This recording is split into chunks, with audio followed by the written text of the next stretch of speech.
d'abord été recruté en tant que chargé de recherche pour m'occuper d'un projet qui visait à comprendre le comportement alimentaire des enfants de 8 à 11 ans en restauration scolaire.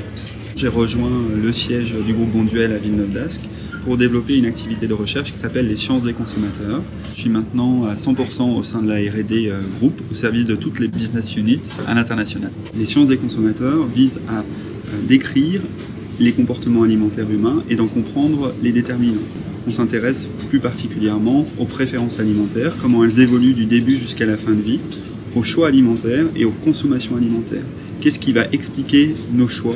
Je participe par exemple à un projet sur les légumes secs. Les légumes secs, ce sont des produits qui sont particulièrement intéressants sur le plan nutritionnel. Ils sont riches en protéines et pour une population comme les personnes âgées qui ont bien souvent des carences en protéines, ce sont des produits qui vont pouvoir être très intéressants sur le plan nutritionnel. Ces produits sont encore trop faiblement consommés et je cherche à mieux comprendre quels sont les freins à leur consommation et comment on peut encourager à les consommer au quotidien.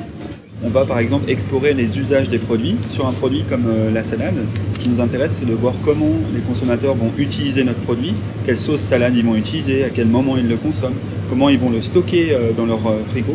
Toutes ces questions nous intéressent très particulièrement pour derrière apporter aux consommateurs des produits qui soient très en adéquation avec leurs préférences alimentaires et aussi leurs besoins. Une question qui nous intéresse beaucoup en sciences des consommateurs, c'est comment amener les enfants à consommer une grande variété de légumes avec plaisir. Le challenge est d'importance puisqu'on sait que si on introduit les légumes dès la plus petite enfance, alors ce sont des enfants qui vont consommer des légumes tout au long de la vie. C'est un enjeu de santé publique extrêmement fort.